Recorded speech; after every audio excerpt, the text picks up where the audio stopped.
साल गुजरने के बाद अब तक भ्रष्टाचारी घूम रहे आजाद। बसपा से लेकर सपा सरकार तक किसी को नहीं आई कार्रवाई किया। क्या भ्रष्टाचार पर नरम है सपा सरकार? जी हाँ, ये सवाल दरअसल इसलिए है क्योंकि सरकार में आने से पहले तो बड़े बड़े वादे कि कोई भ्रष्टाचारी नहीं बचेगा। सरकार बनते ही सब घपले और घोटालेबाज सलाखों के पीछे होंगे। सरकार बन गई लेकिन नतीजा वही, ढाक के 3 पात। अब लगभग 3 साल के कार्यकाल के बाद भी न बसपा सरकार के भ्रष्ट बहादुरों पर शिकंजा कसा गया और न ही अपनों पर कोई लगाम।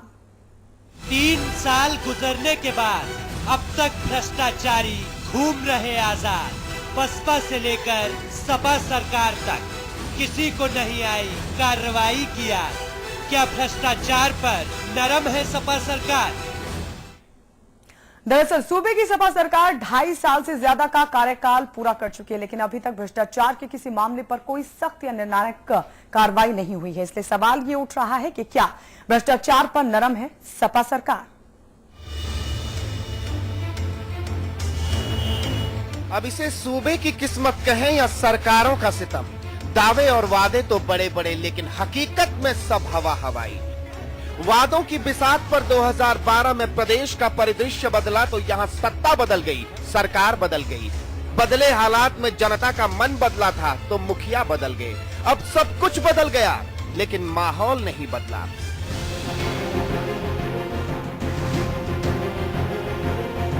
उद्गम स्थल तो पिछली सरकार में ही बन गया था उत्तर प्रदेश। वर्तमान में भी अविरल बह रही है भ्रष्टाचार की गंगा।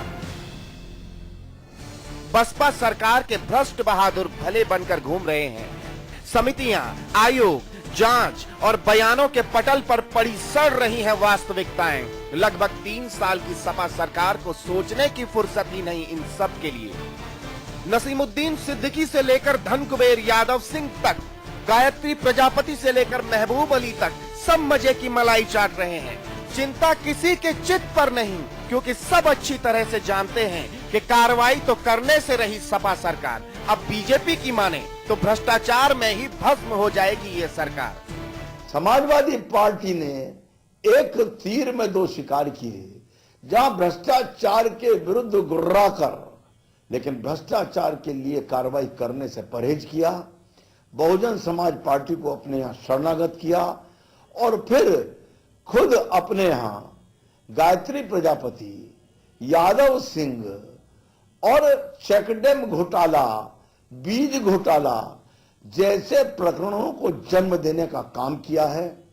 समाजवादी पार्टी अब जाएगी सरकार तो घोटालों की जांच और उसके परिणामों के आधार पर जाएगी। क्या खूब पनप रहा है ये पौधा पूरे प्रदेश में।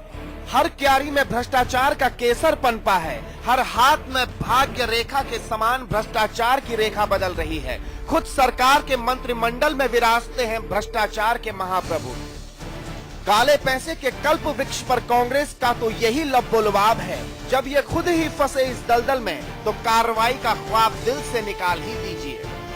खुद उनके मंत्री हैं जिन पर लोकायुक्त की उंगली है और अन्य तरफ से चारों तरफ से बातें हैं, लेकिन उनके बारे में कोई कार्रवाई नहीं हो रही है। तो लब्बो-लवाब ये कहा जा सकता है कि भ्रष्टाचार पर एक्शन लेने की बात तो दूर, कहीं ना कहीं से उस दलदल में ये खुद भी उलझे हैं, सने हुए हैं। बहरहाल सब कुछ शीशे की तरह साफ है। बीएसपी के तमाम मंत्रियों के खिलाफ लोकायुक्त की रिपोर्ट मौजूदा सीएम के पास मौजूद है। फिर भी क्या नसीमुद्दीन, क्या यादव सिंह और क्या गायत्री प्रसाद और क्या बाकी संतरी से लेकर मंत्री, किसी पर कोई निर्णायक कार्रवाई नहीं। और तो और तमाम मुकदमों के बावजूद भी महत्वपूर्ण पदों पर बने हुए हैं ऐसे भ्रष्टाचारी। इसलिए भरोसे के टूटते भंवर में सवाल यही है कि क्या भ्रष्टाचार पर नरम है सपा सरकार। साजिद अली के साथ ब्यूरो रिपोर्ट, समाचार प्लस। तो सरकार में आने से पहले बड़े बड़े वादे और दावे और सरकार में आने के बाद नतीजा शून्य। सवाल यही है कि क्या भ्रष्टाचार के प्रति नरम है सपा सरकार। सभी खास मेहमान हमारे साथ जुड़ चुके हैं। बीजेपी के प्रवक्ता आईपी सिंह हमारे साथ जुड़ चुके हैं। कांग्रेस के प्रवक्ता डॉक्टर हिलाल नकवी हमारे साथ हैं। इसके अलावा हमारे साथ समाजवादी पार्टी के प्रवक्ता अशोक वाजपेयी और हमारे मैनेजिंग एडिटर अमिताभ अग्निहोत्री जी भी हमारे साथ जुड़ चुके हैं। आईपी सिंह जी, रोज नए नए घोटाले घपले सामने आ रहे हैं, लेकिन नतीजा वही शून्य रहता है।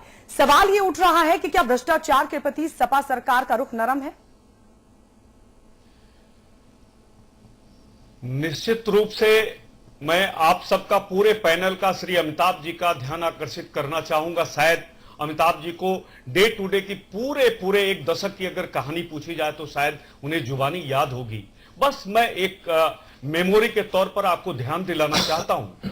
2007 का चुनाव, और वो दौलत की बेटी मायावती, वो दलित की बेटी नहीं मैं कहता हूं दौलत की बेटी। और 2007 के चुनाव में उन्होंने कहा कि अगर मैं जीतकर चुनाव आई और सरकार हमने बनाया तो मुलायम सिंह और अमर सिंह को जेल में ठूस दूंगी और कानून व्यवस्था का राज कायम करूंगी। आपको याद होगा कि 5 साल बीत गया, लेकिन धेले भर की कार्रवाई जो दौलत की बेटी थी या नसीमुद्दीन सिद्दीकी, इन्होंने धेले भर की कार्रवाई समाजवादी पार्टी के नेताओं के खिलाफ नहीं किया।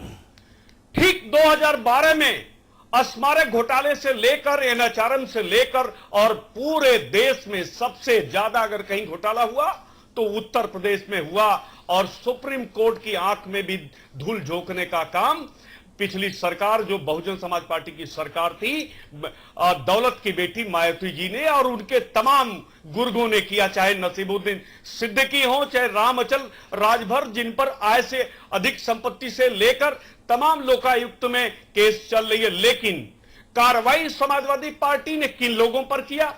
जो समाजवादी पार्टी उन पर कार्रवाई कर पाई, जो बसपा से जो निकाल दिए गए मंत्री, चाहे रंगनाथ मिश्रा हो जी या बाबू सिंह कुशवाहा या ऐसे उनका दर्द है आपको। ठीक है आईपी सिंह जी, नकवी साहब, तमाम ऐसे नौकरशाह रहे जिन पर माया सरकार के दौरान घोटालों के चलते या तो निलंबन की कार्रवाई हुई, कई को तो सजा भी मिली, और कई तो ऐसे रहे कि जिनके खिलाफ मुकदमा दर्ज करने के लिए सरकार की महज इजाजत की ही दरकार है, लेकिन इजाजत तो छोड़िए, उनको अहम ओहदा दे दिया गया सरकार में। देखिए गायत्री जी, ये बात अपने आप में बिल्कुल सही है कि जिस तरह से 2012 का चुनाव हुआ है उसके अंदर हम सब लोग जानते थे कि बहुजन समाज पार्टी जो है उसके अंदर भ्रष्टाचार अपने चरम पर था। चाहे वो मूर्ति, ये जितने पत्थर लगाए गए हैं उनको लेकर के घोटाले रहे हों, चाहे एनआरएचएम में घोटाले रहे हों, और एक महत्वपूर्ण नाम भूल गए हमारे दोस्त आईपी सिंह साहब, बादशाह सिंह साहब रहे हों, चाहे बाबू सिंह कुशवाहा रहे हों, नसीमुद्दीन सिद्दीकी साहब रहे हों। इनमें से कुछ लोगों को तो आश्रय जो वो मतलब शरण जो है वो भारतीय जनता पार्टी ने भी अपने यहाँ दिया था, मगर खैर ज्यादा समय तक ही नहीं दे पाए। तो ये सारे के सारे लोग जो है, इन सब लोगों के विरुद्ध कार्रवाई होनी चाहिए थी। उनके खिलाफ तो कोई कार्रवाई हुई नहीं है। लगातार जो हमारे लोकायुक्त है वो भी कह रहे हैं कि इनके खिलाफ कार्रवाई की जाए, इनके खिलाफ सबूत है। साथ ही साथ अब कुछ नए मामले भी निकल करके आ गए हैं, जिसके अंदर सबसे महत्वपूर्ण नाम जो है वो गायत्री प्रजापति जी का निकल करके आता है। तो इन लोगों के, यादव सिंह मंत्री नहीं है, यादव सिंह जो है उनको तो बहुत सी जगहों से शरण मिला हुआ था, पिछली सरकार ने भी शरण दे रखा था, अभी भी शरण उनको मिला हुआ, और आज तक कि वो गिरफ्तार नहीं हुए। तो ये अपने आप में उनके दमखम दिखाता है कि वो कितने दमदार व्यक्ति हैं। तो ये सब लोग जितने भी हैं, इनके खिलाफ कार्रवाई ना करना अपने आप में बहुत ज्यादा अचंभित हो जाते हैं इनको देख करके कि आखिर क्या कारण है, क्यों नहीं सरकार इनके विरुद्ध कार्रवाई करती है। देखिए, एक बात बहुत निश्चित है कि अगर कोई भी व्यक्ति जिसने भ्रष्टाचार किया है और वो अपने पद पर भी आसीन है, तो कभी भी उसके खिलाफ भ्रष्टाचार के कोई भी आरोप सिद्ध नहीं हो पाएगा। जो एक नैसर्गिक न्याय है, जिसको नेचुरल लॉ कहा जाता है, उसके अंदर ये कि सबसे पहले उनको पद से हटा दिया जाना चाहिए। ये बात समाचार प्लस पे हम भी कहते रहे हैं, हमारे अमिताभ जी भी कहते रहे हैं कि एक अगर क्लास 4 का एम्प्लॉय या क्लास 3 का एम्प्लॉय है, उसके पास से 98 रुपया या 100 रुपए भी ज्यादा निकल आते हैं और वो एक्सप्लेन नहीं कर पाता, तो सबसे पहले उसको सस्पेंड किया जाता है, तब उसके विरुद्ध कार्रवाई की जाती है। लेकिन इस प्रकार की कोई भी कार्रवाई, जो नैसर्गिक न्याय है, ये हमको देखने वो नहीं किया गया। अशोक वाजपेयी जी, जब आप सरकार में नहीं थे, सरकार में आने की कोशिश कर रहे थे, तब तो बड़े बड़े वादे किए कि हम सरकार में आएंगे तो पूर्व की जो सरकार है, मायावती सरकार के दौरान जो घोटाले हुए, जो भ्रष्टाचार हुए, उसके खुलासे करेंगे, भ्रष्ट नेताओं नौकरशाहों को सलाखों के पीछे भेजेंगे। लेकिन ये कार्रवाई तो दूर, आपके अपने ही भ्रष्टाचार में लिप्त है और सरकार खामोश है। देखिए, जो हमने कहा था 2012 के चुनाव में कि भ्रष्टाचार, जो भ्रष्ट अधिकारी हैं या जो भ्रष्ट जिन लोगों ने भ्रष्टाचार किया है, उनके विरुद्ध कार्यवाही की जाएगी और कठोरता से कार्यवाही की जाएगी। और जब से समाजवादी पार्टी की सरकार बनी है, तमाम सारे मंत्री, पूर्व मंत्री जो बसपा सरकार में जिन पर भ्रष्टाचार के आरोप थे, आज भी सलाखों के पीछे हैं, और बाकी जो रह गए हैं बाहर, उनके विरुद्ध भी कार्रवाई हो रही। लेकिन एक सारी न्यायिक प्रक्रिया के तहत ये एक अधिकार सरकार को नहीं होता है कि किसी को एकदम जेल के अंदर डाल दे, जब तक उस पर न्यायिक प्रक्रिया के तहत जांच होती है, और जांच होने के बाद न्यायालय के निर्देशानुसार ही सारी जुडिशियल प्रोसेस कम होता है, उसी के आधार पर इन अधिकारियों या मंत्रियों के खिलाफ कार्रवाई की जाती है। तो जब से समाजवादी पार्टी की सरकार बनी है, हम लगातार कोशिश कर रहे हैं कि भ्रष्टाचार से जुड़े जहां जिन महबूब अली, गायत्री प्रजापति, इनके खिलाफ कुछ नहीं किया गया?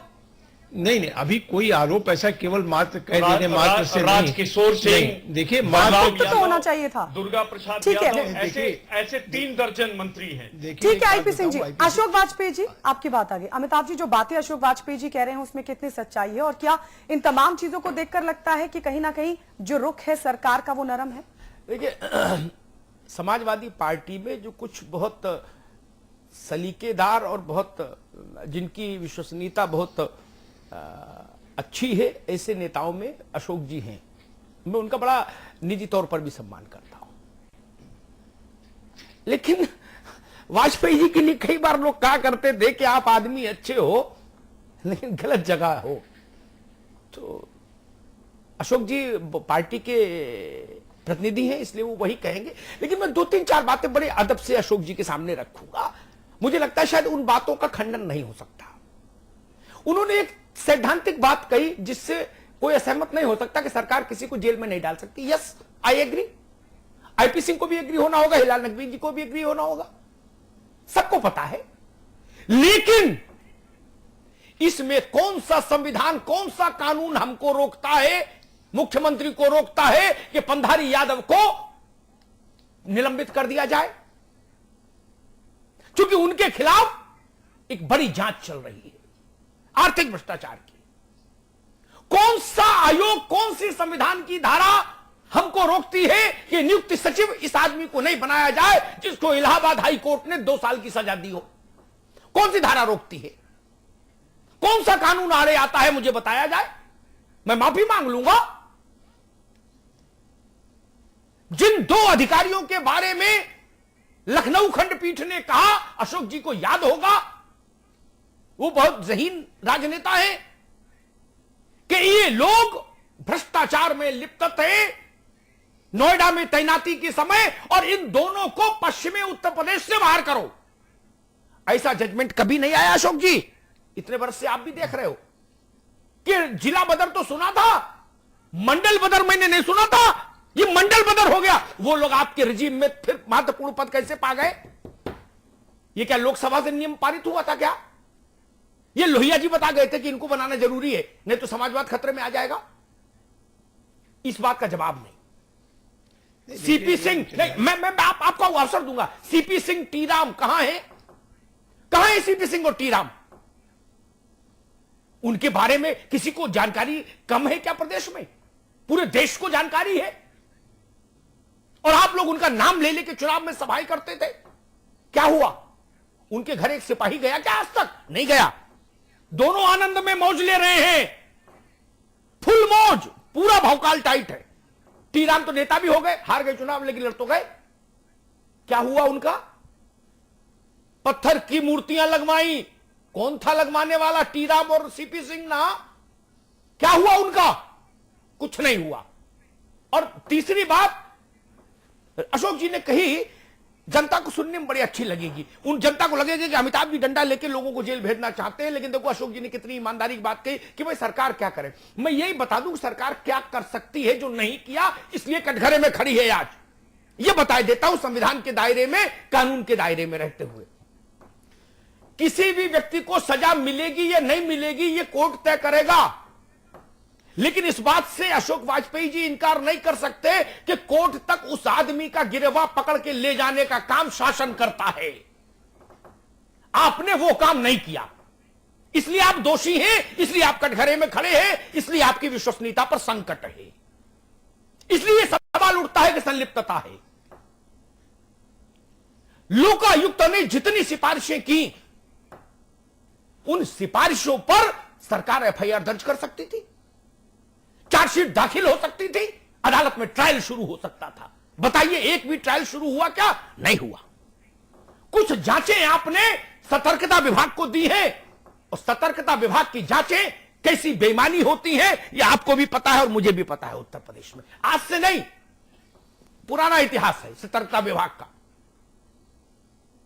लोक आयुक्त ने अपनी रिपोर्ट में लिखा था कि बेहतर हो कि सीबीआई से जांच कराई जाए। राज्य की सरकार ने उस विषय को निरस्त किया, बोला सतर्कता विभाग को भेजो। सतर्कता विभाग उस रिपोर्ट पर समोसे खा गया। जो आप कर सकते थे आपने नहीं किया। अशोक जी को याद होगा, पुराने राजनेता हैं, नई उम्र के लोग कहें तो मैं मान लूंगा भाई इनको पास अनुभव ही नहीं जीवन का, ये क्या जाने। वाजपेयी कह रहा हूं, पंडित जी प्रधानमंत्री थे, नेहरू जी लोकसभा में मसला उठा दिया केशव देव मालवीय का। कलकत्ता के एक मारवाड़ी सेठ के यहां उसकी बही खाते में लिखा था 10,000 रुपया इनके नाम, केशव देव मालवीय के नाम। पंडित जी ने कहा खड़े होकर सदन में कि मेरा मन जानता है और मैं आश्वस्त हूं कि केशव देव मालवीय भ्रष्ट नहीं हो सकते, लेकिन लोकतंत्र की मर्यादा यह कहती है कि जब तक ये निर्दोष साबित नहीं हो जाए ये मंत्रिमंडल में नहीं रहेगी। और केशव देव मालवीय ने उच्च परंपरा दिखाई और उन्होंने इस्तीफा दिया। वाजपेयी जी हजारों करोड़ के आरोपी जो हैं, इस्तीफा छोड़िए, वो मूंछों में चमेली का तेल लगा के घूम रहे हैं कि नहीं घूम रहे, और सरकार में हैं। अशोक वाजपेयी के ऊपर किसी ने आज तक 1,000 करोड़ का आरोप क्यों नहीं लगाया? क्यों नहीं लगाया? आप भी मंत्री रहे हो ना, आपके घर द्वार से भी हमको पता लगता है कि भाई क्या माली हालत है, और उन लोगों का घर द्वार भी मैं देखता हूं। कल तक जिनके पास साइकिल नहीं थी, उनके पास वैभव का शिखर आ गया। ऐसे आरोप नहीं लग रहे? क्या आपने इसका संज्ञान लिया? क्या समाजवादी पार्टी की सरकार ने संज्ञान लिया? और अंत में एक बात कहूंगा, फिर बहस गायत्री आगे बढ़ाएंगी। आपकी सरकार इसलिए कटघरे में है अशोक जी, इससे कोई दुनिया का किस बड़े से बड़े बैरिस्टर को बुला पूछ लीजिएगा, अगर मेरी बात गलत हो जाए तो सार्वजनिक तौर पर माफी मांगूंगा, समाजवादी पार्टी से भी और प्रदेश से भी। ऐसे मामले में जिसके घर में तौल के तराजू पर 2.5 किलो हीरा निकला हो, ऐसे 70,000 रुपया पाने वाले मामूली सरकारी नौकर को जेल तत्काल डाला जाना चाहिए था। और सरकार इस बात के लिए इंपावर्ड थी। क्या दिक्कत थी? क्या दिक्कत थी? क्या दिक्कत थी? कानून इस बात की अनुमति देता है। यादव सिंह साबित करते वो निर्दोष हैं अदालत में जाकर, सरकार उनका गिरेबान पकड़ के उनको अंदर करती ना। नहीं किया ना। यादव सिंह वैसे ही जूस पी रहे हैं, वैसे ही मक्खन टोस्ट खा रहे हैं, वैसे ही लंबी गाड़ी में घूम रहे हैं। क्या संकट है? 2.5 किलो हीरा निकला तो निकला, गाड़ी में बाहर 12 करोड़ पड़ा था, खुले में पड़ा था, मेरी मर्जी। जिम्मेदारी किसकी है? ये क्या सरकार की जिम्मेदारी नहीं थी? बीपीएल कार्डधारी लोग हजारों करोड़ की संपत्ति के मालिक हो गए जो मंत्री हैं आपके सूबे में। कैसे हो गए? ये कौन सा अर्थनीति लागू कर दी आपने जिसके चलते रकम में इतना इजाफा हो गया? क्या उनके विरुद्ध कोई कार्रवाई करने से कोई कानून आपको रोकता है क्या? अशोक जी, इन तर्कों के कारण सरकार कटघरे में है। इसलिए आज मैं विषय लेके आया कि सरकार अपनी जिम्मेदारी नहीं निभा रही, भ्रष्टाचार पर उसका रुख नरम है। आईपी सिंह जी, ये तमाम चीजें सवाल उठाती हैं कि क्या सरकार का भ्रष्टाचार पर रुख नरम है? बिल्कुल, समाजवादी पार्टी धेले भर की कार्रवाई नहीं करना चाहती। और आप सबको याद होगा कि श्री अखिलेश यादव जी ने जब उत्तर प्रदेश में शपथ लिया था तो बड़ा विश्वास था जनता में, क्योंकि सर समाज ने समाजवादी पार्टी को वोट दिया था, क्योंकि सबको विश्वास था कि मायावती के भ्रष्टाचार से एक नौजवान मुख्यमंत्री रिलीफ देगा। लेकिन आज अगर तुलना 3 साल बाद समाजवादी पार्टी की बहुजन समाज पार्टी से किया जाए तो दोनों में फर्क करना बिल्कुल नामुमकिन है। जितना अकंठ भ्रष्टाचार में बहुजन समाजवादी पार्टी डूबी थी, उनके नेता मंत्री डूबे थे, उनके अधिकारी डूबे थे, कमोबेश वही हालात आज उत्तर प्रदेश में समाजवादी पार्टी और उसके सरकार और उनके यादव सिंह जैसे लोग। गायत्री प्रसाद प्रजापति 6 महीने पहले मेरे साथ लाइव के कार्यक्रम में थे एक चैनल पर। मैंने कहा कि आप सबसे मालदार मिनिस्टर है इस सरकार के, आप बीपीएल कार्ड होल्डर रहे, आज आपके पास हजारों करोड़ की संपत्ति कहां से आई? शायद गायत्री प्रसाद प्रजापति के पास कोई इसका जवाब नहीं था। जी मैं सत्ता के गलियारों में बिल्कुल और मीडिया के गलियारे में एक बात चर्चा होती है बहन गायत्री, मैं आपको बताना चाहता हूं कि मुख्यमंत्री जी हटाना चाहते थे, गायत्री प्रसाद प्रजापति को बार बार हटाना चाहते थे, लेकिन इस बात की जांच होनी चाहिए कि कौन ऐसे लोग हैं जो बार बार बचाते हैं। आईपी सिंह जी, मेरी और इस प्रदेश की कोई रुचि नहीं उनके घर में कौन ताकतवर है। जिसको हमने शपथ दिलाई संविधान की, जिसको कुर्सी दी, मेरे सवाल उससे होंगे, जवाबदार वही है। चाचा ने बोला कि मामा ने बोला ये घरेलू मसला नहीं है, ये उत्तर प्रदेश की हुकूमत है। हुकूमत उत्तर प्रदेश किसी के घर की रिश्तेदारी से चलेगी क्या? इन बातों को कोई अर्थ नहीं, इन बातों की कोई जांच नहीं। अमिताभ जी, यादव सिंह के साथ यही हुआ। आईपी 954 करोड़ के घोटाले के आईपी सिंह, इन बातों का कोई अर्थ नहीं। इतिहास केवल अकबर को महान या दोषी ठहराता है, उनके चचा और मामू और खालू को नहीं। बिल्कुल, इसलिए जान लीजिए जो राजा है जिम्मेदार वही होता है। पीछे से कान में किसने क्या कहा ये इतिहास में जगह नहीं पाती घटनाएं। आप राजा हैं, आपकी जिम्मेदारी है। हिलाल नकवी जी, मसला ये नहीं कि घर में किसने किसको सपोर्ट किया, किसने विरोध किया। हुकूमत तो संविधान से चलनी चाहिए। मेरा सवाल, एक विपन्न परिवार के नौजवान जो राजनीति में आता है कुछ अरसे पहले, वो मंत्री बनता है संयोग से। मंत्री बनने के बाद उसके खिलाफ एक आरोप पत्र जाता है लोकायुक्त के यहां कि 1000 करोड़, 2000 करोड़, 4000 करोड़, जो भी। क्या जांच होती अलग बात है, लोकायुक्त की जांच होगी वो अलग प्रक्रिया है, और जिनमें जांच हो गई उन्हीं में क्या कर दिया वो भी एक अलग सवाल है। लेकिन मेरा सवाल है, क्या ये नैतिकता नहीं कहती कि मुख्यमंत्री बुला के गायत्री प्रसाद प्रजापति को कहते कि भाई ये क्या मसला है? क्या मुख्यमंत्री के लिए जिम्मेदारी नहीं बनती कि वो निजी तौर पर भी ये जांच करें कि उनकी टीम के आदमी के ऊपर इतना बड़ा आरोप लगा है, इसकी सच्चाई क्या है? नकवी साहब जी, देखिए अमिताभ जी, जहां तक ये सवाल उठता है गायत्री प्रजापति जी की बात का अगर हम करें, तो हमारा ये कहना है कि वो आरोपी हैं, वो आरोपी नहीं है, उनके ऊपर जो आरोप लगाए गए हैं वो सही लगाए गए हैं या गलत लगाए गए, ये जांच का विषय हो सकता है।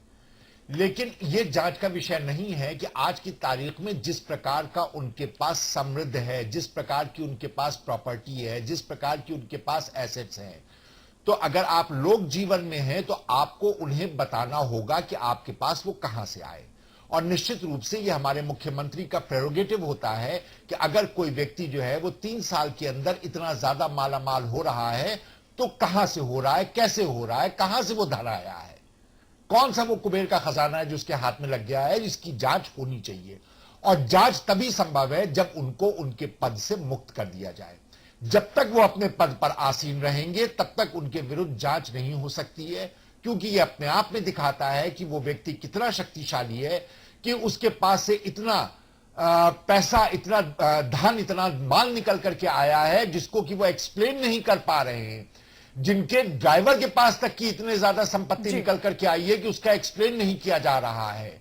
तो निश्चित रूप से सवाल बनता है और पहली मांग यह है कि उनको उनके पद से हटा दिया जाए, अन्यथा सारा जितने भी अधिकारी हैं वो देख रहे हैं कि ये व्यक्ति कितना रसूखों वाला है कि इतने आरोप लगने के बाद भी वो अपने पद पर आसीन है। अशोक जी, एक मैं मान भी लूं महबूब अली और गायत्री प्रसाद में आप लोगों के पास तर्क हो सकता है कि अमिताभ जी जांच होने दीजिए, ठीक है ना। अव्वल तो नैतिकता ये कहती है अगर केशव देव मालवी जैसा आदमी इस्तीफा दे सकता है 10,000 रुपये के लिए जवाहरलाल के रिजीम में, तो भारत की नैतिकता ये कहती है कि इनको इस्तीफा होना चाहिए था। खैर चलिए, आपके पास एक बचाव का तर्क हो सकता है, लेकिन जिसके घर के बाहर गाड़ी में 12 करोड़ ऐसे पड़ा मिला जैसा हमारे आपके घर में 5 रुपया भी नहीं पड़ा होता है। 5 रुपया भी गिर जाए तो टार्च लेके ढूंढेंगे भैया कहां है, ठीक है ना वाजपेयी जी, है ना। हम आप दोनों ही उसी स्थिति में हैं, ढूंढेंगे।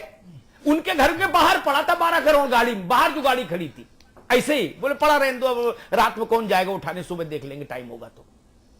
उनकी भी गिरफ्तारी नहीं कराई। कोई मुहूर्त निकलेगा क्या?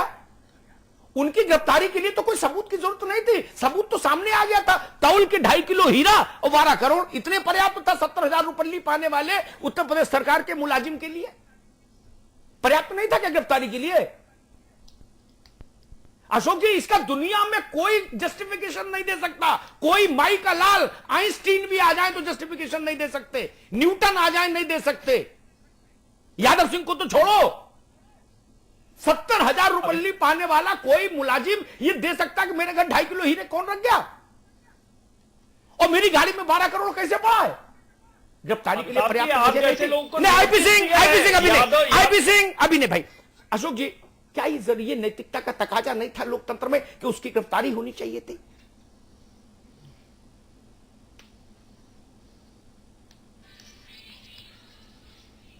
अशोक जी, क्या ये नैतिकता नहीं कहती लोकतंत्र में कि उसकी गिरफ्तारी होनी चाहिए थी उस आदमी की? देखिए, जहां तक यादव सिंह की बात है, उनके विरुद्ध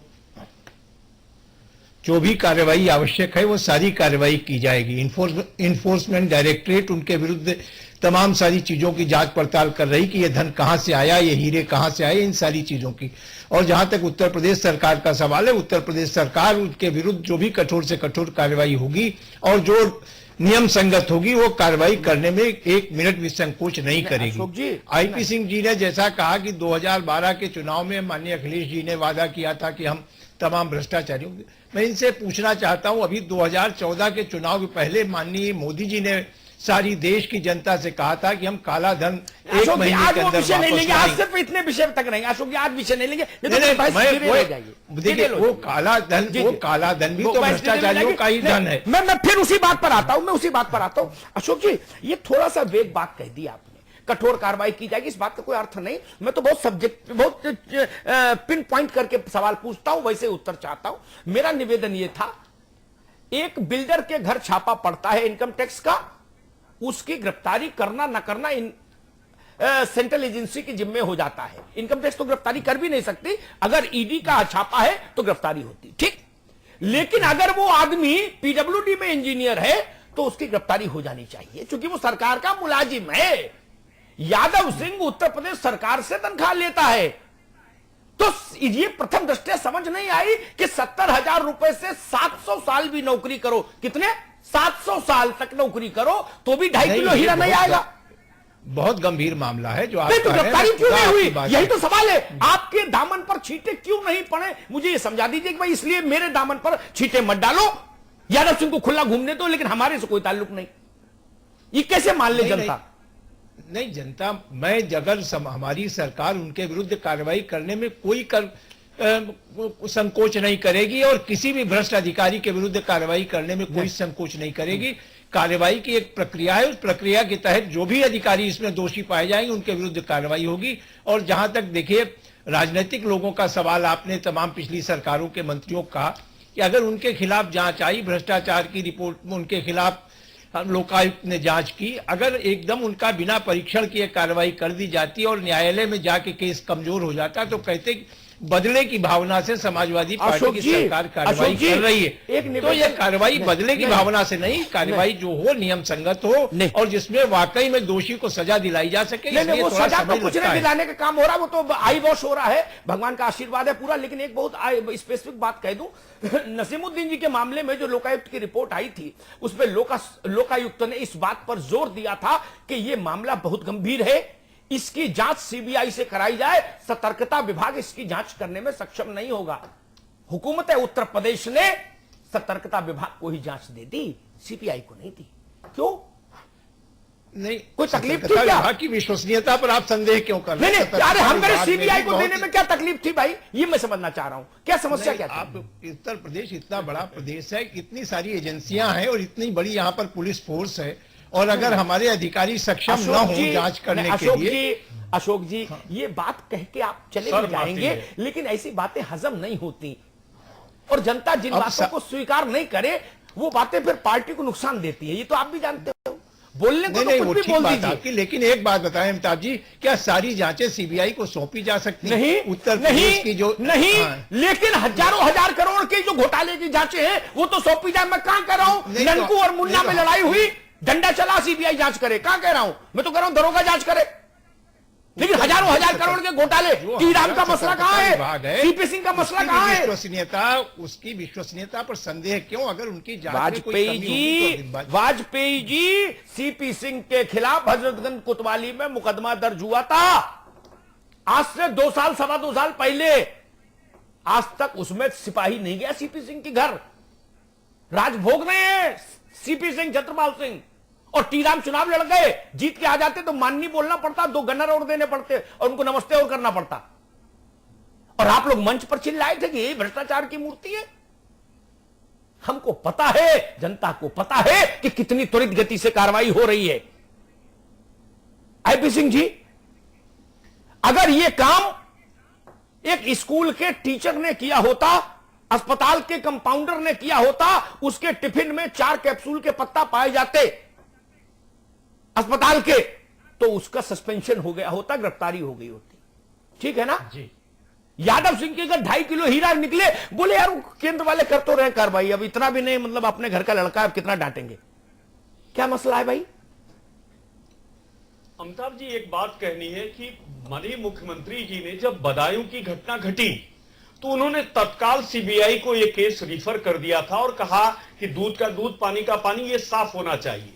और सीबीआई जांच में जो भी हकीकत थी वो सामने आई और सरकार ने बड़ी वाहवाही लूटा है। अभी हमारा सिर्फ ये निवेदन है कि अगर लोकायुक्त ने सीपी सिंह, टी राम और राम अचल राजभर, नसीमुद्दीन सिद्दीकी स्मारक घोटाले पर अगर सीबीआई इंक्वायरी के लिए फॉरवर्ड करते हैं तो इनको क्या दिक्कत है?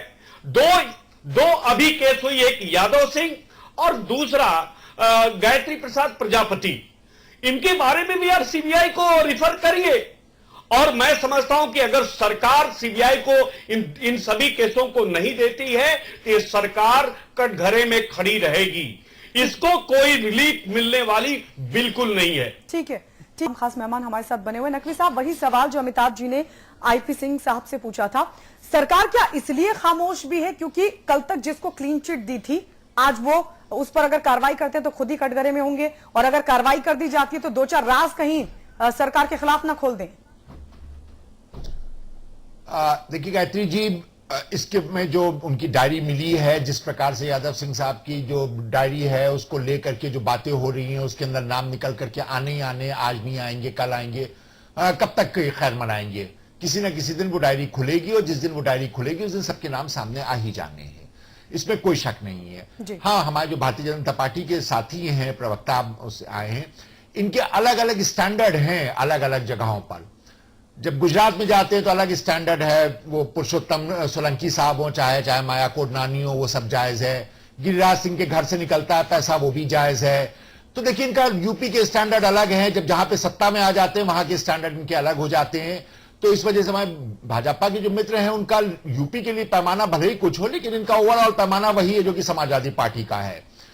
रही बात आपने जो कहा है, तो निश्चित रूप से इसमें कोई शक नहीं है कि कुछ ना कुछ राजनेता के चेहरे जो हैं वो जरूर इसके अंदर सामने निकल करके आएंगे, और स्पष्ट रूप से उसमें जो है वो एक खलबलाहट मची हुई है, और शायद इसीलिए समय दिया जा रहा है जिससे कि वो सारी सब चीजें जो है वो समेट ली जाए। देखिए, एक दफा का भ्रष्टाचार हुआ है और उसके अंदर समय दे दिया जाता है तो बहुत से सबूत जो है वो समाप्त हो मैनेज हो जाते हैं बहुत सारी चीजें। जी हाँ जी। अशोक जी, एक बात मैं कहूंगा, आपने अभी एक बात बोली थी, फिर गायत्री के पास एक सवाल है, मैं 1 मिनट में टिप्पणी करके गायत्री जी के पास मैं करूंगा। आपने कहा कि सरकार ने बड़ी कठोर कार्रवाई की। मैं अपनी स्मरण शक्ति के आधार पर बता रहा हूं, गलत हो तो मुझे दुरुस्त कर दीजिएगा। आपकी सरकार की कलम से एक भी भ्रष्टाचारी के खिलाफ ट्रायल नहीं शुरू हुआ।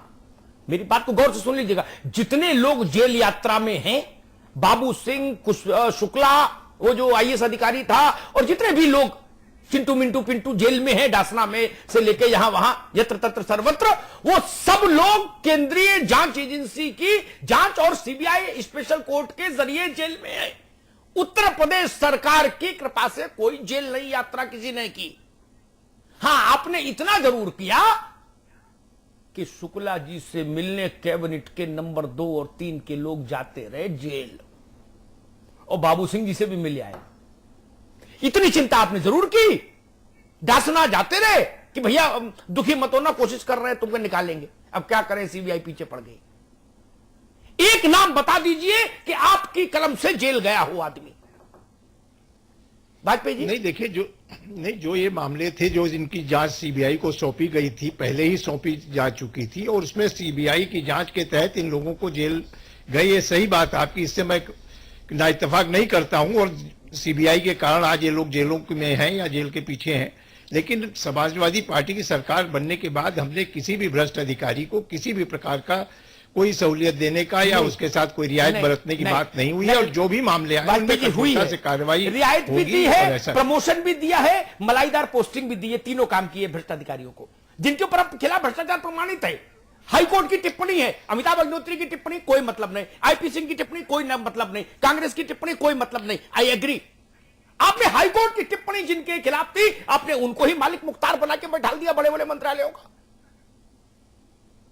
हाईकोर्ट तो पार्टी नहीं है राजनीतिक, उसको तो आपके खिलाफ राजनीतिक षड्यंत्र नहीं करना।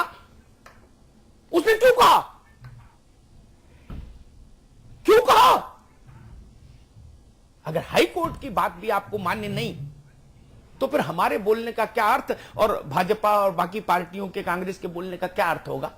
गायत्री जी कुछ कह रही थी। जी अशोक वाजपेयी जी, जब पता चलता है आपको कि गायत्री प्रजापति जैसे नेताओं के पास हजारों करोड़ की संपत्ति मिली है, यादव सिंह के पास जिस तरह से संपत्ति मिली, तो क्या आपको झटका लगता है या ऐसा लगता है कि नहीं, 1000 करोड़ का जो मामला है वो बस ऐसे ही है, कोई आएगा सरकार में या नौकर शाह होगा डिपार्टमेंट में आएगा तो वो खाएगा ही? किस तरीके से आपको फील होता है जब इस तरह का कोई न्यूज आपको मिलता है? तो देखिए, लोकतांत्रिक व्यवस्था में विपक्ष को आरोप लगाने का अधिकार है। बिना किसी तैयारी किसी पर भी कोई आरोप लगा सकते हैं, बिना किसी उसके। तो अगर किसी हमारे मंत्री के विरुद्ध आरोप लगाए गए, जब तक उनकी पुष्टि न हो, जब तक जांच न हो, कोई कार्रवाई न हो, उसका सारी चीजें तथ्य सामने ना आए, केवल आरोप लगा देने से अगर किसी को आप दोषी मान लेंगे, तो मैं समझता हूं कोई भी सरकार नहीं चल सकेगी, क्योंकि राजनीतिक प्रतिद्वंदिता है, किसी के विरुद्ध कभी भी कोई आरोप लगा सकता है। आज हमारी सरकार के भी जिन मंत्रियों के खिलाफ आरोप लगाए गए हैं, जब तक उनके तथ्यों का कोई आधार न हो, कोई उनके जांच न हो, तब तक ये कह देना वाजपेयी जी, आधार तो सरकार ही ढूंढेगी ना, जब आप आधार ही नहीं ढूंढना चाहें। वाजपेयी जी, बलराम यादव आईपी सिंह एक मिनट। वाजपेयी जी, मैंने आपकी बात सिर माथे मानी, आप योग्य व्यक्ति हैं इसलिए तर्क तो ठीक लाएंगे, ठीक बात कही, लेकिन इससे बचाव नहीं होगा सरकार का। जिनके खिलाफ राजनीतिक आरोप नहीं, जिनके खिलाफ अदालतों ने कहा कि ये चोर हैं, उनको चाबी सौंप क्यों दी आपने? फिर मेरा सवाल वहां पर खड़ा है। एक और यादव सिंह के खिलाफ राजनीतिक आरोप नहीं है। यादव सिंह के घर में मैं 5 बार बोल चुका शो में, इसमें 2.5 किलो तौल के हीरा निकला भाई। कोई मजाक है? भाई उनके विरुद्ध हो रही है। क्या हो रहा है? वो ऑडी में घूम रहे हैं, काजू खा रहे हैं, क्या क्या हो रहा है? अमिताभ अग्निहोत्री के घर में इतना माल निकले, आप छोड़ देंगे? नोटिस भी भेज रहे हैं आप जैसे चैनलों को, सबको, प्रमुख लोगों को। यह तर्क ठीक नहीं भाई। वाजपेयी जी, जिन अधिकारियों के खिलाफ जांच केंद्रीय एजेंसियां कर रही हैं, उन अधिकारियों को पदस्थ कर दिया आपने महत्वपूर्ण विभागों में। उनके खिलाफ तो राजनीतिक मामला नहीं है। नहीं, वो पहले से उन पदों पर नियुक्त थे, हमारी सरकार में उनके विरुद्ध कार्रवाई हुई, निलंबित किया गया, जांच हुई, और उसके बाद नहीं, पहले से निलंबित को आप बहाल करवा के लाके महत्वपूर्ण पदों पर बैठा दिए। बोले आओ तुम तो परम भ्रष्टाचारी हो, तुम अभी तक कहां थे, तुम्हारी जरूरत है सख्त। ऐसे उदाहरण दे। 12 नवंबर 2013 को ये लेकर आए। नकवी साहब कुछ कह रहे थे? जी अमिताभ भाई, देखिए, ये जो एक बात कह रहे हैं वाजपेयी जी, बड़ा कन्वीनियंट सा एक्सक्यूज है। गायत्री प्रजापति जी क्या जो भी सामान मिला, जो भी उनके पास प्रॉपर्टी हुई, क्या कांग्रेस ने निकाली है या भारतीय जनता पार्टी ने निकाली है? यादव सिंह क्या 12 करोड़ रुपया का कांग्रेस छोड़ के गई है या भारतीय जनता पार्टी छोड़ के गई है? उनके यहां जो हीरा निकला है वो कौन छोड़ के गया है? तो हम आरोप कब लगा रहे हैं? जो जांच एजेंसी ने कहा है, हम कहते हैं कि जांच एजेंसी ने अपना काम किया, अब आप अपना काम कीजिए। हम ये बिल्कुल नहीं कह रहे हैं कि आप उनके यहां जाकर के जो है छापा मारिए, मुझे उन पे शक है। और देखिए नजीर जो है वो आपको रखनी पड़ती है। जी। बंसल साहब के भांजे पर आरोप लगाओ, बंसल साहब को जो है रेलवे मंत्रालय से मुक्त करना जाना पड़ा, उनको वहां से मुक्त कर दिया गया। ऐसा तो नहीं था कि उनके पास से कुछ निकला हो, उनके पास से चवन्नी नहीं निकली थी, लेकिन उसके बावजूद भी उनको जो है वो रेल मंत्रालय छोड़ना पड़ा था। तो ये जो चीजें हैं बहुत छोटे से मामले में सिर्फ अंडरलाइन कर दिया था। और एक सवाल ये भी उनको भी छोड़ना पड़ा था। एक सवाल ये भी खड़ा होता है कि जब जांच एजेंसी को ही जांच करनी थी तो फिर आपने चुनाव के दौरान वादा क्यों किया?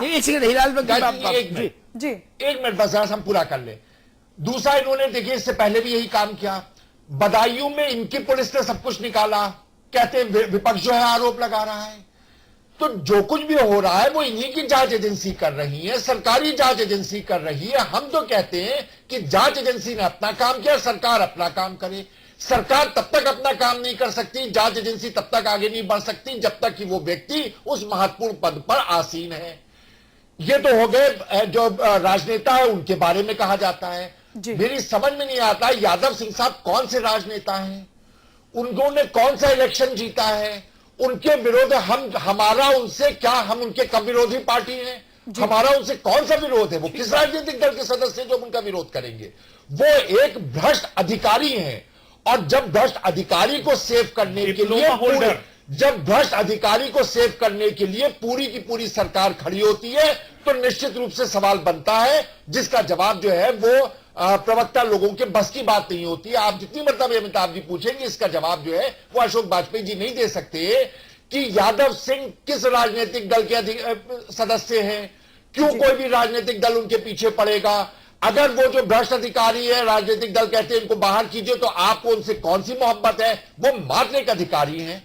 आप क्यों नहीं उनको निकाल बाहर करते हैं, आप क्यों नहीं उनको गिरफ्तार करते हैं? ठीक है, हम उन पे आरोप नहीं लगा रहे हैं। राजेंद्र चौधरी एक मिनट आईपी सिंह आपके पास आएंगे। एक कांग्रेस या अन्य दल क्यों नहीं कोई बात कह देते? ठीक है। श्री अशोक वाजपेयी जी हमारे साथ बैठे हैं, इनके बारे में 2 रुपए का आरोप क्यों नहीं हम सीधे लगा देते? सवाल यह खड़ा होता है कि जब तक सरकार का रसूख किसी अफसर या इंजीनियर के साथ नहीं होता है वो बड़े बड़े कारनामे नहीं कर पाता है। आनंद का हाथ यादव सिंह के साथ था इसलिए वो बहुत कुछ करते चले गए। बाद में इस परिवार का हाथ यादव सिंह के साथ हुआ या गायत्री प्रसाद प्रजापति या बलराम यादव के साथ हुआ और तमाम कुछ करते चले गए और जनता उसको देख रही है। लेकिन जब सब कुछ सामने आ गया तब राजनीतिक दलों ने इन सब लोगों के खिलाफ आवाज और अंगुली उठाई है। ठीक है अशोक जी, एक नजीर दे दूं ताजी, ऐसी नजीर कि ना उगली जाए ना निगली जाए। आपकी पार्टी के मंत्री सरकार में महबूब अली, पश्चिम से विधायक है, अमरोहा से शायद मंत्री है, वो गए एक जगह दौरा करने, वहां डिस्ट्रिक्ट अकाउंट ऑफिसर, चपरासी नहीं, डिस्ट्रिक्ट अकाउंट ऑफिसर मिला, उनको नमस्ते की और उसके हाथ में 3-4 अंगूठी थी। इस बात पर उन्होंने डिस्ट्रिक्ट मजिस्ट्रेट से कहा कि इसको सस्पेंड करो तत्काल। 5 अंगूठी कैसे पहन रहा है, जरूर भ्रष्टाचार कर रहा है। नो जांच, नो नोटिस। मंत्री जी ने कहा समाजवादी पार्टी है, भ्रष्टाचार कतई मंजूर नहीं हमको। ये 5 अंगूठी जो आप पहने जिसमें 3 लोहे के छल्ले हैं और 1 चांदी की 1 सोने की है, जिनकी कुल कीमत 25,000 रुपया है, वो भी हमें मंजूर नहीं। ठीक ना, क्योंकि डिस्ट्रिक्ट अकाउंट ऑफिसर मंत्री जी की नजर में नंगा आना चाहिए था। खैर, आपने एक नजीर सेट कर दी सरकार ने। कैबिनेट तो सामूहिक जिम्मेदारी से चलती है ना, कलेक्टिव रिस्पॉन्सिबिलिटी। यादव सिंह के यहां 2.5 किलो हीरा मिला, कोई बात नहीं, बोली जांच हो रही है। अमिताभ जी अब आप जिद नहीं करो कि गिरफ्तारी करो। क्यों भाई? गायत्री प्रसाद प्रजापति, महबूब अली के खिलाफ आपके जो लोकायुक्त के यहां पिटीशन गई है उसमें कहा गया कि इन्होंने विद्यालयों को बोर्ड परीक्षा का सेंटर बनाने के लिए पैसा लिए। एफिडेविट पर गई है शिकायत। क्या आपकी सरकार ने संज्ञान लिया? वाजपेयी जी एक बात बताएं जी, जो दोनों मंत्रियों के आपने नाम लिए, दोनों राजनीतिक व्यक्ति हैं। राजनीतिक विद्वेष से भी इनके विरुद्ध शिकायतें वहां पर जानबूझ करके कराई गई हूं।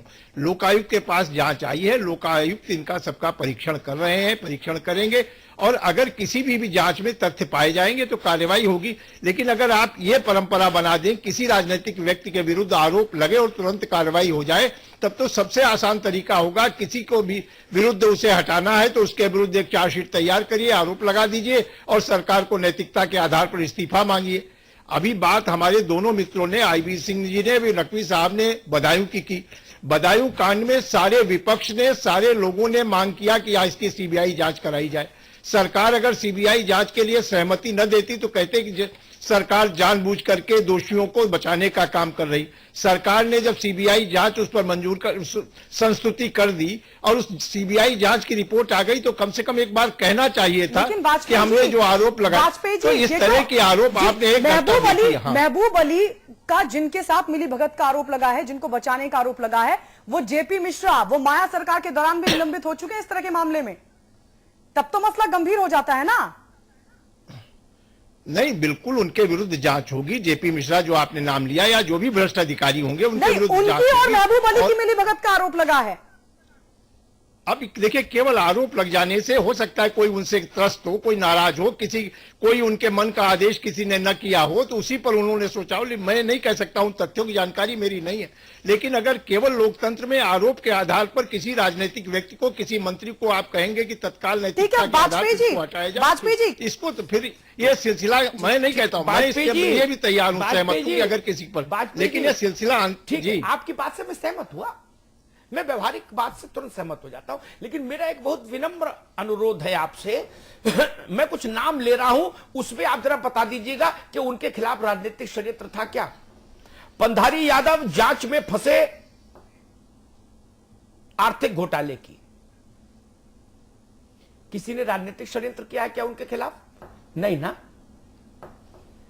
संजीव सरन, राकेश बहादुर के खिलाफ उत्तर प्रदेश की सबसे बड़ी अदालत ने निर्देश पारित किया, किसी ने षड्यंत्र किया था राजनीतिक? नहीं ना। यादव सिंह के घर 2.5 किलो हीरा और 12 करोड़ रुपया पड़े मिले, किसी ने षड्यंत्र किया था क्या? वो राजनीतिक व्यक्ति थे क्या? 200 उदाहरण दे दूंगा, 200। नहीं, ये सरकार का तर्क चलेगा नहीं पंडित जी। नहीं, अग्निहोत्री जी, जो आपने कहा कि इन लोगों के विरुद्ध उच्च न्यायालय ने जो डायरेक्शंस दिए उनका अनुपालन नहीं हुआ, नहीं हुआ, यही तो कह रहा हूं, नहीं हुआ, नहीं हुआ, जब नहीं हुआ, नहीं अशोक जी, इसमें दिक्कत हो जाएगी, मैं प्रमाणित कर दूंगा, समाजवादी पार्टी का चेहरा खराब हो जाएगा। नहीं हुआ ना आदेश का पालन, यही तो कह रहा हूं। जिस आदमी पर उंगली उठाई, हाई कोर्ट ने जिसको दंडित किया, उसको आपने नियुक्ति सचिव बनाया। नियुक्ति सचिव का मतलब सूबे भर में अधिकारी तैनात जिसके दस्तखत से हो। जिस अधिकारी को इलाहाबाद हाई कोर्ट ने दंडित किया नीरा यादव के साथ, 2 साल की सजा सुनाई, वही आदमी नियुक्ति सचिव बना दिया आपने। ये हठधर्मिता नहीं है क्या? ये न्याय का सम्मान है क्या? ये लोकलाज का सम्मान है क्या? आप गायत्री का बचाव इस तर्क पे कर रहे हैं, महबूब अली का इस तर्क पे कर रहे हैं कि राजनीतिक लोग हैं। कि आप राजनीतिक हो, अराजनीतिक हो, साधु हो, संत हो, नेता हो, बदमाश हो, कोई हो, लेकिन अगर आपने अपनी हैसियत से 1000 गुना ज्यादा संपत्ति आपकी दिखने लगे तो बात समझ आती है ना कि आप चोरी कर रहे हैं। नहीं तो मुझे वो धंधा बता दे कोई बुद्धिमान कि नहीं इन्होंने ये मंत्र सिद्ध कर लिया था महालक्ष्मी का, इसलिए इनके पास पैसा आ गया इतना। नहीं, एक बात मैं कहना चाहूंगा, जो आपने अधिकारियों के नाम लिए, संघ लोक सेवा आयोग जिनकी नियुक्ति करता है जी, और उच्च न्यायालय ने अगर कोई इस तरह के डायरेक्शंस दिए, अगर उनको ये उच्च न्यायालय को लगता था कि इनकी सेवाएं समाप्त कर दिया, ये अधिकार भी उनको था कि उस पर वो निर्णय करते। लेकिन अगर किसी अधिकारी को अगर उन्होंने जो भी निर्देश के साथ बहाल किया, तो उसमें सरकार आखिर उनसे कोई काम लेगी कि नहीं लेगी, और सरकार में कौन काम महत्वपूर्ण है, कौन कम महत्वपूर्ण, ये किस आधार पर तय किया जाएगा। सरकार की इसमें कहीं नियत का मैं बता देता हूं, आप सब जानते हो, लेकिन आपकी मजबूरी है। ये मजबूरी कई बार स्थिति खराब कर देती है। मैं बता देता हूं, हालांकि आप तो मुझसे ज्यादा जानते, लेकिन चलिए अब आपने मुझे मेरे पाले में गेंद फेंक दी, चलो नहीं आपके पाले में गेंद, मैं खुलासा कर दे रहा हूं। आईजी होमगार्ड, आईजी मानवाधिकार, आईजी पुलिस के मकान कमरे देखने का, पंखा रंगरोगन देखने का, ये महत्वपूर्ण पद है, और डीजीपी महत्वपूर्ण पद है, आईजी लॉ एंड ऑर्डर महत्वपूर्ण पद है। ठीक है ना? अब इसमें कोई शंका तो नहीं रही भैया। ऐसे पदों की आप कहेंगे तो मैं लिस्ट उपलब्ध करा दूंगा पूरा।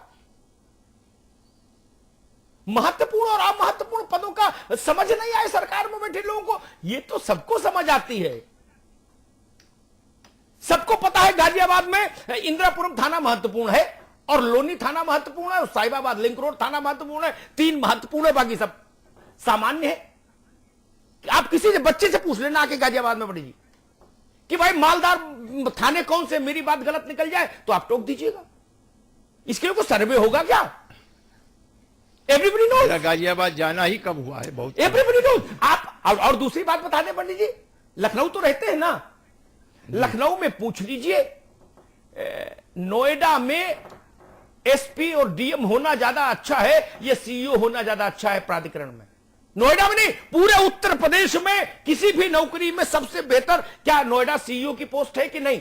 अगर 100 में 100 लोग हामी नहीं भरे तो आप कहिएगा अमिताभ जी आप गलत बोल रहे थे। ये पता नहीं सरकार को। जो आदमी 950 करोड़ के घपले घोटाले के चक्रव्यूह में फंसा हो उसको रिस्टेट करते हैं आप लाके तीनों अथॉरिटी का मुख्य अभियंता बना के। क्यों? ये तो पता था ना कि ये आदमी का चाल चलन ठीक नहीं है। और फिर आप कह रहे हो कोई काम तो लेना पड़ेगा। जो आदमी चोरी में पकड़ा जाए उसे दोबारा चौकीदारी तो नहीं देते ना, कम से कम। वाजपेयी जी सिर्फ इतना निवेदन कर रहा था। वाजपेयी जी जी, और तो और बिना डिग्री के आपने प्रमोशन पे प्रमोशन भी दिए। अब इस बात का तर्क कहां से लाएंगे वाजपेयी जी? नहीं, हमने प्रमोशन नहीं, वो पहले से ही प्रमोटेड थे, तो मैंने उसको कोई अतिरिक्त प्रमोशन मैंने नहीं दे दिया। जो जिस पद पर कार्य कर रहा था, पूर्व सरकार में जो प्रमोशन दिया गया तो उसी पद पर वो कार्य कर रहा था, उसको कोई अतिरिक्त प्रोन्नतियां हमारी सरकार में नहीं दी गई। लेकिन हम उसको अवनति भी, डिमोट भी नहीं। जी, रिज्यूमे तो उस शख्स का गलत था ना, वहां तो सरकार को अपनी बुद्धिमत्ता दिखानी चाहिए थी। नहीं तो अब एक बार किसी को प्रमोशन, उसके बाद वो न्यायालय जाता और सरकार जाकर के वहां से रिलीफ लेकर के आता सरकार की। ठीक है वाजपेयी जी, पहले में तो न्यायालय की बात तो अपन मानते ही नहीं। अशोक जी न्यायालय की चिंता कहां करते हैं? इतनी दबंगई से तो सत्ता चलाते हैं कि ठेंगे पे न्यायालय, उसकी चिंता क्यों की? वो तो नहीं करते। लेकिन एक बात और भी महत्वपूर्ण है, उत्तर प्रदेश में भ्रष्टाचार के मामलों में कुछ केसेस ऐसे हैं जिन पर कोई बहस की गुंजाइश ही नहीं। आप ननकू से पूछो, रज्जाक से पूछो, खालिद से पूछो, मुजाहिद से पूछो, बबलू से पूछो, पप्पू से पूछो, टप्पू से पूछो, गांव में पूछो, खेड़ा में पूछो, कस्बा में पूछो, सब बता देंगे। और नहीं मेरी बात पर भरोसा हो तो भैया जाके पूछ लो इलाके में। 100 में 100 लोग अगर वही नहीं बोले जो मैं बोल रहा हूं तो कहिएगा अमिताभ जी आप गलत बयानी कर रहे थे। और अशोक जी ने एक बड़ी बात कही कि भाई कोई ना कोई काम तो देंगे ही, अब क्या करें, बाबू है तो कहीं ना कहीं तो बैठाएंगे ही। तो अशोक जी, अमिताभ ठाकुर नाम के एक मुलाजिम हैं उत्तर प्रदेश पुलिस सेवा में, केंद्रीय पुलिस सेवा के अधिकारी उत्तर प्रदेश तैनात, उनको 10 साल से सरकारों ने ऐसा कोई पद नहीं दिया जिसका कोई मतलब हो। बना के तो उनको भी रखे, क्योंकि वो किसी भी सरकार को सूट नहीं करते, क्योंकि उनकी स्पाइनल कॉर्ड है, तो ठीक है। लेकिन लॉ एंड ऑर्डर का तो फिर आईजी आप ठोक के बनाते हो भैया, कि जो फोन पर बोले जय हिंद सर, बोले छोड़ो चोर को, बोले छोड़ दिया, बोले जिसका चोरी हुई उसको बंद कर दो, बोले कर दिया। तो अमिताभ ठाकुर को तो नहीं मिला पद कोई। ऐसे बहुत सारे उदाहरण हैं। ये बातें तो है ना जनता के बीच में। मैं फिर वही कह रहा हूं, लोकतंत्र लोकलाज से चलता है वाजपेयी जी। मुकदमे अदालत में ये तर्कों से जीते हारे जाते हैं। जनता की अदालत में तर्क नहीं चलते, परसेप्शन प्रिवेल करता है, परसेप्शन। 2007 में आपकी सरकार के लिए परसेप्शन क्या था आपको पता है, मुझे बताने की जरूरत नहीं। खुली दुकान बंद दुकान था ना, और हद तो यह हो गई थी, इलाहाबाद हाईकोर्ट ने जजमेंट में लिख दिया था खुली दुकान और बंद दुकान। चलता था ना नारा। इस परसेप्शन ने आपको चुनाव हरा दिया। फिर ये परसेप्शन बन रहा है, इसलिए मैं चेताने आया हूं। इलाके के लोग जानते हैं कि अशोक वाजपेयी जी के पास 1-2-4 बीघा खेती थी, मान लीजिए पुरखों की 10 बीघा खेती थी, और कोई धंधा ये करते नहीं है। उसी में आलू चावल गेहूं पैदा करके अपना परिवार पालते हैं और राजनीति करते हैं। अब अचानक आपके पास 20 फॉर्च्यूनर और 2 BMW हो जाए और 4 कोठी हो जाए और नोएडा दिल्ली से लेके और मुंबई तक में फ्लैट हो जाए, तो गांव के लोग पागल हैं क्या? वो नहीं सोचेंगे कि पंडित जी के हाथ में कौन सी लॉटरी लगी? पूछेंगे ना। आप लोकायुक्त को धोखा दे सकते हैं, अदालतों में केस लंबित रखवा सकते हैं, जिद पर अड़ जाए तो पद पर भी मंत्री को बनाए रख सकते हैं, लेकिन जनता को क्या कहेंगे जो राजनेता को पुरखों से जानती है? आप बताइए, मेरे इलाके में जो लोग हैं रहते हैं, जहां से मैं हूं, बिलोंग करता हूं फर्रुखाबाद से, वहां के लोग मुझे पीढ़ियों से जानते हैं। अशोक जी, अदालत क्या करेगी? जानते हैं ना, इन मंत्रियों को भी लोग पीढ़ियों से जानते हैं। इनके बाबा को देखा, इनके बाप को देखा और इनको देखा। आर्थिक स्थिति किसी से छुपी नहीं है और आज की स्थिति भी लोग देख रहे हैं और मंत्री की तनख्वाह भी लोग जानते हैं। ये कौन सा षड्यंत्र है जो अपने घर में लगा लिया, जिससे लक्ष्मी अनवरत वर्षा कर रही? ये कौन सी तांत्रिक साधना है? ये कौन सा कुबेर सिद्धि मंत्र है? इस बात को सोचिए। मैं फिर वही निवेदन करूंगा, लोक लाज पर निगाह रखिए, लोक लाज पर निगाह रखिए। लोकतंत्र लोक लाज से चलेगा, तभी गरीब आदमी को राहत मिलेगी। बहुत बहुत धन्यवाद।